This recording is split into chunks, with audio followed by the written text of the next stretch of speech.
There it All is. right, all right, Kyle. 2 for 2. Started off. Camera doesn't work, but we're back. We're back. We got UFC Vegas 34 this weekend. 35. 35. 35, really? I got Yep. bad data. Pretty sure Thir- it's 35. Am I wrong? UFC. All right, UFC Vegas Gastelum this weekend. There we How about go. that? Oh, you're right. 34. 35's next week, buddy. Oh, shit. I'm off. Off my game. All right. How can we trust anything you say now? Oh, shit. All right, we got a good, pretty decent card. We got a very shocking co-main. Fucking Clay Guida is the Oh, yeah. co-main. Mr. Burp Love to himself. love to see that. Yep. All right, but starting the card off with Sasha Palatnikov and Ramiz Brahimaj. Yeah, and it's a good fight. Sasha Palatnikov, I got him at minus 103. Ramiz Brahimaj being minus 125. So he's a tough fighter. I don't know if you know much about him. He lost his last fight to Impa Kasangane, which there's no shame in losing to Impa. Yeah. Before that, he beat up one of the Kosk brothers that we faded a couple weeks ago. He beat him and he beat Paulo Henrique, both by TKO. He's 2-2 in his last four. With his losses coming to Impa and Munir Lazez, who they're both fucking beasts. Yeah. But then Brahimaj, the guy's a submission fighter. All 8 of his wins by sub, all of them. He's also 2-2 in his last four. Yeah. His last fight, he was the guy that got his ear almost knocked off by Max Griffin. Do you remember that? Right, I do. Yeah. If he can't get you down, I don't see the avenue of victory for him. He's basically sub or bust. But he is a good athlete. I don't think he'll look like fish out of water or anything on the feet.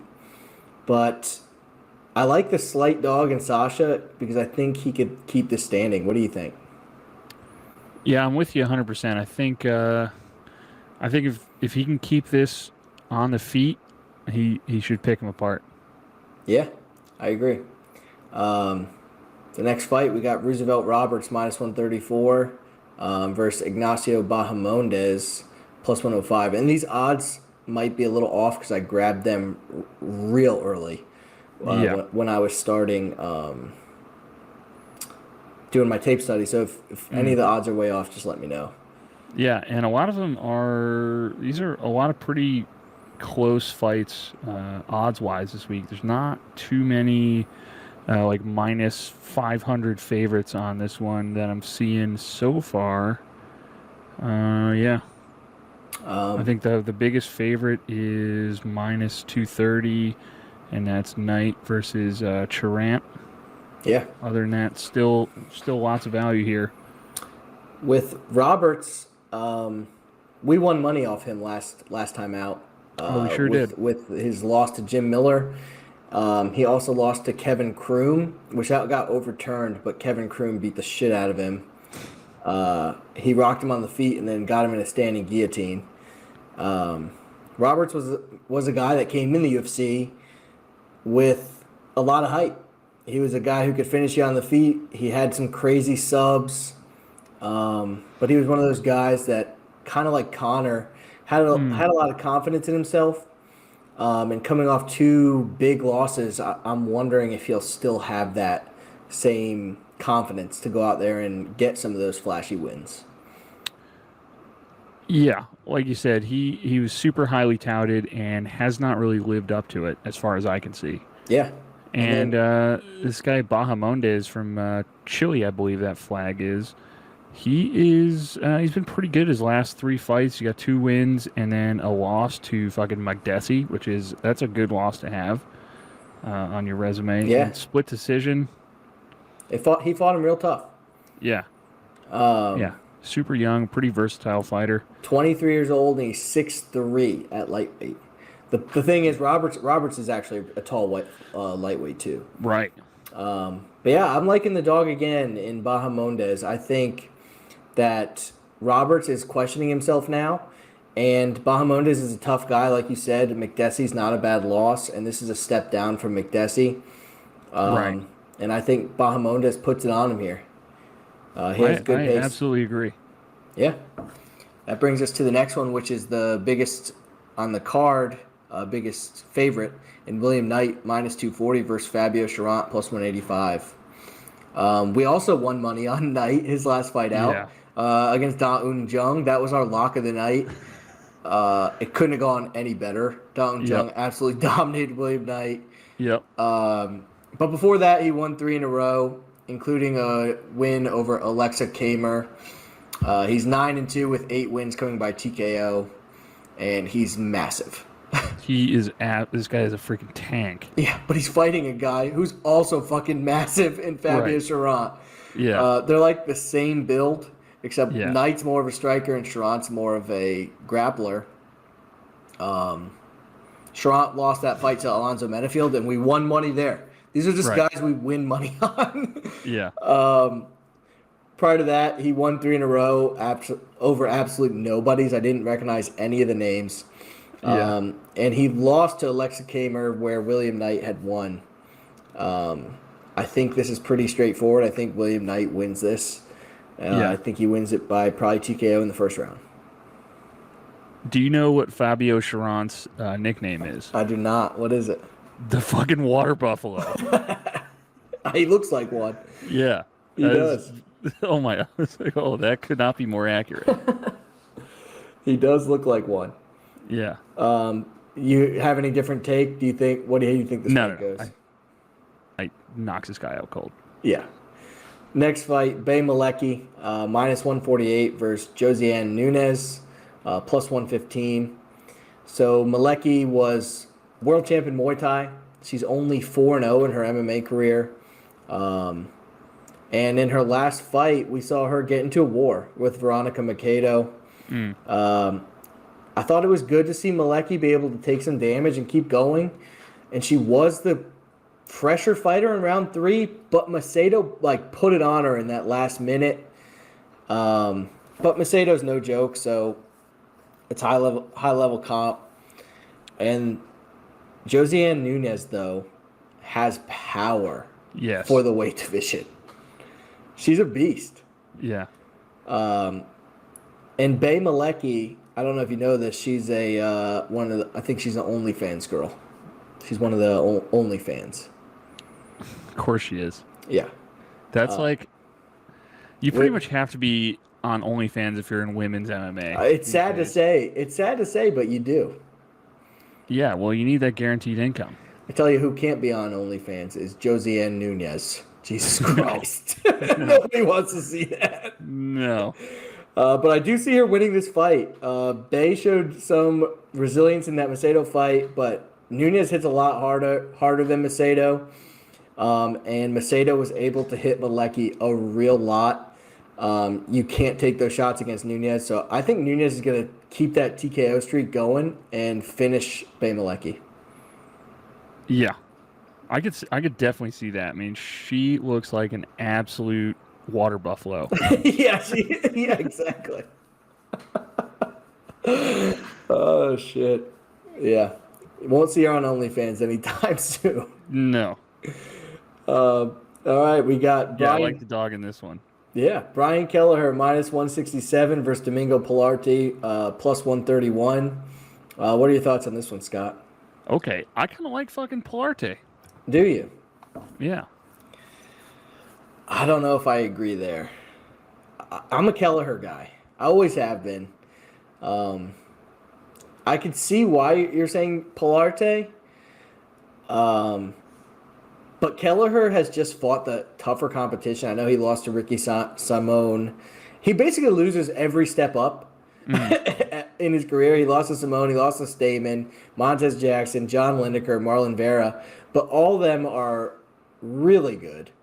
Yeah. Kelleher's always down to scrap. He's got power. He beat Hunter Azur and Odie Osborne. And those were two fighters who the UFC was trying to build off of Kelleher's name. Right. They were trying to get those guys have a big name win, and Kelleher spoiled that. Yeah.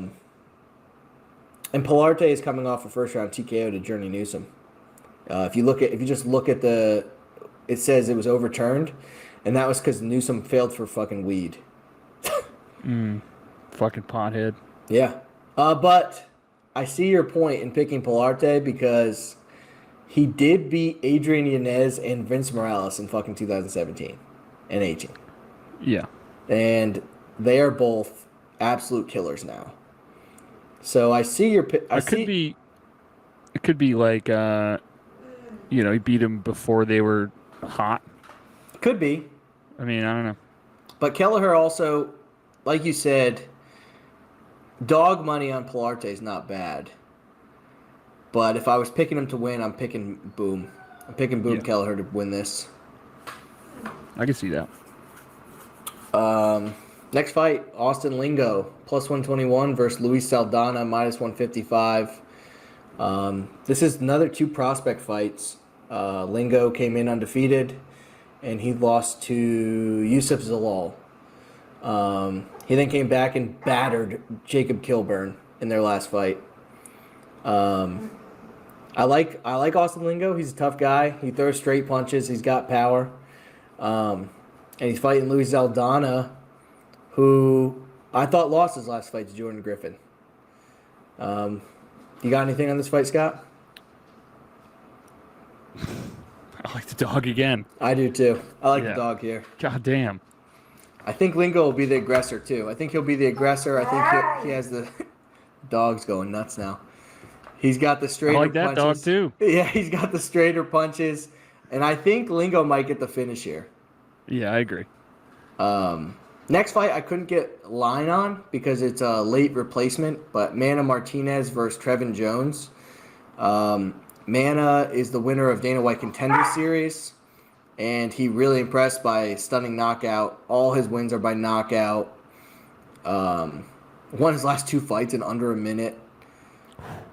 He's an impressive kid. He's one of those guys who uses feints well. He really It seems like he understands striking very well, but he's fighting a beast in Trevin Jones. Yeah, this one I do not like the dog. I don't even know who the dog is. Do you have a line for it? Martinez is the dog. Okay. Yeah, Trevin Jones is minus 170. Martinez is plus 140. That's probably pretty accurate. That seems about right to me. Trevin Jones, Trevin Jones is a monster. Trevin Jones against Mario Batista looked really good. Yeah. And against Timur Valiev, he looked really good after getting his shit kicked in for a few minutes. But then he came back and finished Valiev, so... Oh! Yeah, she was asleep for too long. But like we were saying, Trevin Jones has looked really impressive in the UFC. Wins over Mario Batista and Timur Valiev. You got to think this is a step back for him. I think I'm going to stay away. I'm not betting this one. Yeah, that's a very good stay away fight. Yeah. Next one, Alexander Pantoja, minus 167 versus Brandon Royval, plus 131. And I like the dog again. Dogs are howling, baby. Dogs are fucking howling. Oh, my God. Yeah, so Pantoja's really well-rounded and looked good against Manel Kopp. But the key here, I think, is he lost to Askar Askarov. And Brandon Royval and Askar Askarov are like the same person. Yeah. Scramble masters. Except for Royval can hear. Right. He can hear. He might not be as good a striker as Askarov. Yeah. But that crazy scrambling ability, I think, will be the difference. This is going to be a very high-level fight. It's going to be awesome to watch.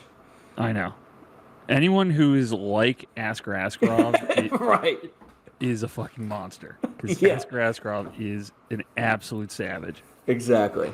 I mean, Royval really impressed. His only recent loss is to Brandon Moreno, the champ. Right. He beat Kaikar of France, and he out-scrambled Tim Elliott, which is ridiculous. Yeah. So I like Royval here. I like him to... he probably will lose the first round. Right. I like him to come on strong and win a decision, close decision. I'm surprised this is not like the co-main event. Probably because they're like you don't have the name recognition of fucking Clay Guida. Yeah, it's a little cheap, but this will be a great way. It'll be a great fight anywhere on the card. Yeah. It's going to Yeah. be exciting. Any rival fight is fucking crazy. Yeah. This next fight has got me in a pickle. Vince Pichel -127 versus Austin Hubbard +100. And Pichel's a guy that we have picked against over and over again, and he just keeps costing us money. I I have no read on this one as well because again, I was kind of thinking Hubbard Me too. first, Instant. and then I'm looking at all the guys fucking Pichel beat, Right. and I'm like, oh, we're on the other side of every single one of those. Every time I instantly looked at this, I thought Austin Hubbard, yeah, for sure. And then I looked into it more, and Vince Pichel's only losses are to Gregor Gillespie, Yeah. and then you have to go back to 2012 to find his last loss against Kabilov and Ally Quenta. So the guy doesn't lose to no names. Right. Hubbard is one of those guys. You know who Hubbard reminds me of is Darren Elkins. Yeah. He's kind of a Homer Simpson-esque fighter. Right. But this is what has me wanting to you down. pick. This is what has me wanting to pick Pichel even at 38 years old. Is if you look at Hubbard's losses, they're all to wrestlers in Joe Selecki, Madsen, and Davi Ramos. Mm-hmm. And Vince Pichel's wrestling is excellent. That's how he beat Jim Miller. He dominated Jim Miller. Yeah. So I might go ahead and throw the dice on Vince Pichel -127. Might even want to wait on that because money's definitely coming in on Austin Hubbard. I bet. I bet. This next fight, another one that has me in a pickle. Parker Porter +142 versus Chase Sherman -182. And this is a close heavyweight fight. Yeah. You have any lean, Scott? Was Chase Sherman the fucking okay? That's what I thought. He's who we were on him against Andre Arlovsky, and then he just got fucking decimated. Well, it was decision. Yeah, but he lost every single round. Yeah. He almost finished Andre in the first round at the very end. He lost the majority of it. But listen to this. Doing some studying, Chase Sherman claims he tore his meniscus and partially tore his ACL 5 minutes before walking out to fight Andre Arlovsky. Maybe. Yeah. So if that's true, maybe the play Sherman. He also switched to Sanford MMA, which is a great fight camp. Parker Porter is a guy who I hear the name and I think he's terrible, but looking at his record, he's actually not that bad. He has decent cardio for being a fat heavyweight. He lost to Chris Dawkins, but that's majority of heavyweights will lose to him. Yeah. And he seems to be taking his cardio and career more seriously at 36 years old. Probably under doctor recommendation. Yeah. But Parker Porter is also a great fucking fat guy name. yeah, it is. You're fat if you're Parker Porter. Parker Porky. Yeah. Parker Portley. But Chase Sherman, I think he'll be the more athletic guy. He likes to go for the finish. I'm picking Sherman. I'm picking him first round. Yeah. I'm with you on that. I think he needs to bounce back after getting embarrassed by and another thing that makes me like Sherman is those leg kicks. Yes. Big on leg kicks. Yeah. Next fight is Clay Guida, +131 versus Mark Madsen, -167. And I got Madsen, but I don't know if it's worth betting. Madsen is a good fighter, but he almost lost to Austin Hubbard in that last minute of that fight.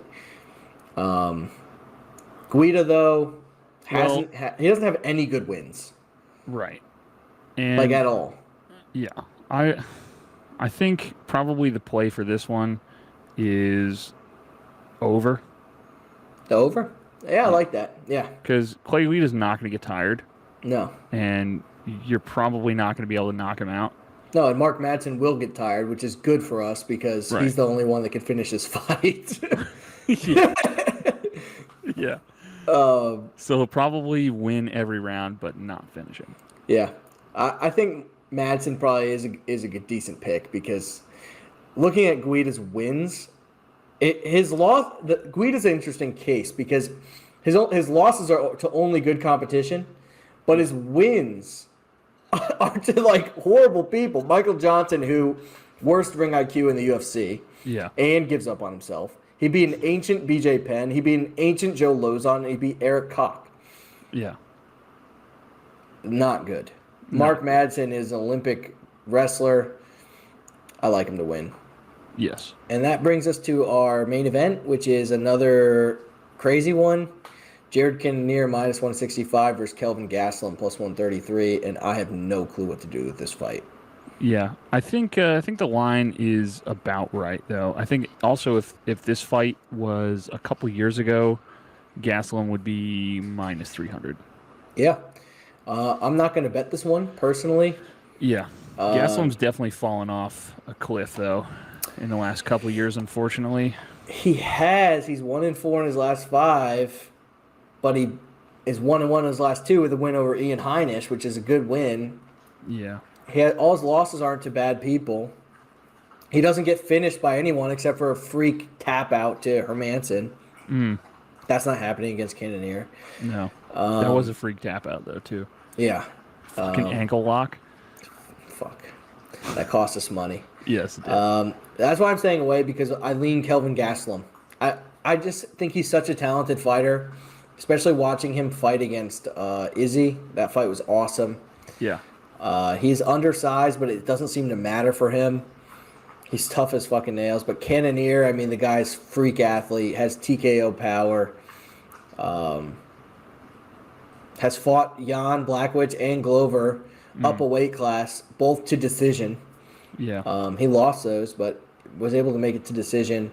I think, like you were saying, in the last fight, I think the safe bet here is the over. Because Gastelum his head's too big to get knocked out. Right. And I don't see either one of these guys getting finished. So I like the over. I like that as well. Yeah. I think it's definitely decision fight. Probably, honestly, a close decision. Yeah. Because who knows? I mean, Gastelum could show us something here. He could be back. But I'm not going to be too hopeful. Were you able to make any Draftkings lineups? Yes.